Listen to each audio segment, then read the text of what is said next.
दिन बाद भैया करने और प्रेम का जो आंसू होता है वो ठंडा, जो गम का आंसू होता है वो भारी होता है, जो प्रेम का आंसू होता है वो हल्का होता है। परीक्षण किया गया आंसू का। मैना महारानी को तो दुख का आंसू हुआ, लेकिन जैसे जैसे वर्णन करते गए देवर्षि नारद, जब मां तुकी ही ना कहे कि उस दुल्हे का माता पिता ही नहीं होगा, पार्वती की खुशी के आंखें आंसू छलक पड़े कि दुनिया में ऐसा कोई व्यक्ति नहीं जो बिना माता पिता का हो ना हो, जिसका स्मरण करते हुए मैं मरी हूं और मांगी हूं। भोलेनाथ का ही वर्णन कर रहे हैं क्योंकि भोलेनाथ के सिवाय तो बिना माता पिता को तीनों त्रिलोक 14 भुवन में कोई हुआ ही नहीं। तो बिना माता पिता के तो एक भोलेनाथ ही है। देखो, अंतिम इच्छा ही पुनर्जन्म का कारण बनती है। गीता में भगवान ने स्पष्ट करते हुए कहा, यम यम वापि स्मरन् भावं त्यजत्यन्ति कलिवरं तं तमेवेति कौन्तेय सदा तद्भाव भाविता, सदा तद्भाव भाविता। यम यम वापि स्मरन् भावं त्यजत्यन्ति कलिवरं तं तमेवेति कौन्तेय सदा तद्भाव भाविता। अंत समय में जैसा स्मरण करते हुए मनुष्य शरीर का त्याग करता है, उस भाव से भावित होकर अगले जन्म और वैसा ही जोनि वो प्राप्त करता है। तो सती मरत हर्षन बर मांगा, जन्म जन्म शिव पद अनुरागा। यही कारण और कोई कारण नहीं। हिमगिरि गृह जाई जन्मी पार्वती। अब आजकल की पत्नियां पति से थोड़ा सा झगड़ा हो जाए, एक डिमांड पूरा न करता हो, चार दोस्त को लेके आ गया, नाश्ता थोड़ा बना दो। हमारी माताएं दोस्त को नाश्ता तो करा देती है, विदा करने के बाद दोनों झगड़ते हैं। और थोड़ा सा झगड़ा हो जाए तो हमारी माताएं क्या कहती है, हे भगवान अब अगले जन्म में ऐसा महाराज।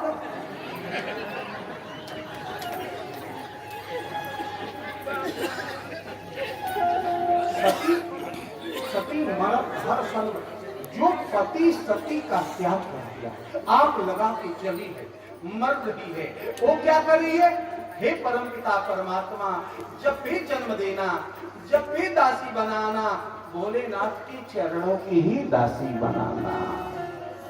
यही कारण और कोई कारण नहीं। अंतिम इच्छा, एक वाक्य में, अंतिम इच्छा ही पुनर्जन्म का कारण बनती है। दूल्हे का वर्णन करके देवर्षि नारद चले गए। धीरे धीरे श्रद्धा बड़ी हुई, पार्वती बड़ी हुई। इनको माँ बाप बहुत यहाँ वर्णन है, कहीं कि 10 गुना दक्षिणा ले लो, ऐसी भविष्यवाणी न करो। बोले दक्षिणा से इसका भाग्य नहीं सुधरेगा। कैसे सुधरेगा? कर्म से सुधरेगा। जो तप करे कुमारी तुम्हारी, अभावी में भी सब नहीं त्रिपुरा। ये दोष जो अवगुण में बताए, यदि ये तपस्या करेगी तो ये 10 अवगुण गुण में रूपांतरित हो जाएंगे, बदल जाएंगे, क्रांति आएगी, रूपांतरण होगा, पूर्ण बदलाव होगा, वो गुण बन जाएंगे। इन कौन माता पिता होगा जो बाल्यावस्था में कहेगा कि बिटिया जाओ तपस्या करो घनघोर जंगल? कोई कहेगा अपने कलेजे के टुकड़े को? जान गई पार्वती, कोई माता पिता अपने बच्चे को जंगल में तपस्या करने के लिए नहीं भेजेगा। गुरु जी पुनः सपना में आए। आज सपना सुनाई है पार्वती मैया। सुनो मां मैं दीख सपन सुनाऊं कोई, सुंदर गौर सुमित्र बर अश उपदेशे मोह करहु जाय तपसैल कुमारी। नारद कहा सुसत्य विचारी, नारद कहा सुसत्य विचारी, नारद कहा सुसत्य विचारी। हे मां, हे पिताश्री, आज सपने में एक गौर वर्ण का ब्राह्मण 12 तिलक लगाए साधु वेश में आया था। वो बार बार सपने में कह रहा था, नारद कहा सुसत्य विचारी, करहु जाय तपसैल कुमारी। माता पिता सर झुका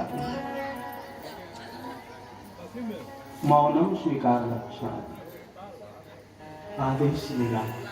पार्वती मैया रंगीन वस्त्र का त्याग की, श्वेत वस्त्र धारण की और भजन करने के लिए चल दी। देखो अब आजकल लोग कहते हैं ना बुढ़ापा में भजन होगा। भजन करने का कोई उम्र नहीं होता। और अंग्रेजी में एक कहावत है, first impression is the last impression. कहा जाता है जिसकी जैसी शुरुआत होती है अंत भी उसका, जो पलने में संस्कार पड़ जाता है, जो गर्भ में संस्कार पड़ जाता है वो अमिट होता है। छत्रपति शिवाजी को पलने में जीजाबाई ने संस्कार डाला था। आज छत्रपति शिवाजी नहीं होते तो हम हिंदुओं के माथे पर चंदन और कांधे पर जनेऊ। इसलिए अपने बच्चों को बचपन में ही संस्कार डालो। भजन करने की कोई उम्र सीमा नहीं है। बड़ा बढ़िया पंक्ति है, भजन कर मस्त जवानी में बुढ़ापा किसने देखा है।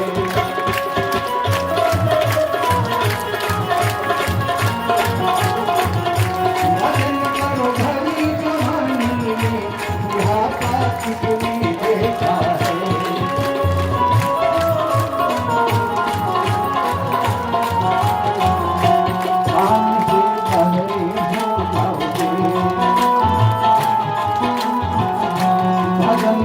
सुनना पाओगे भजन तुम सुनना पाओगे। भजन सुनो मस्त जवानी बुढ़ापा किसने देखा है।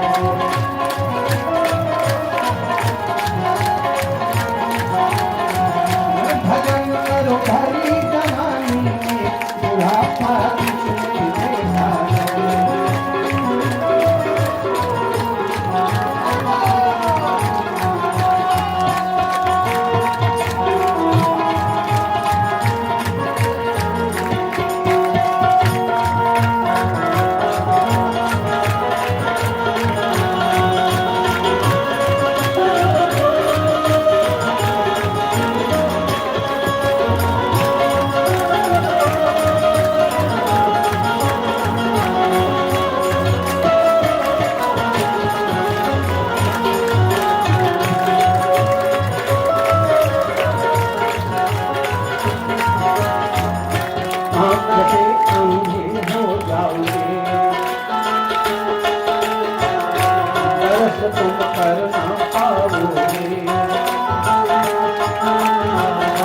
दर्श तुम करना पाओगे।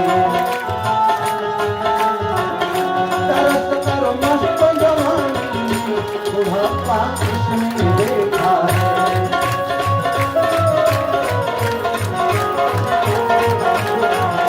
भजन करो भरी जवानी बुढ़ापा किसने देखा है।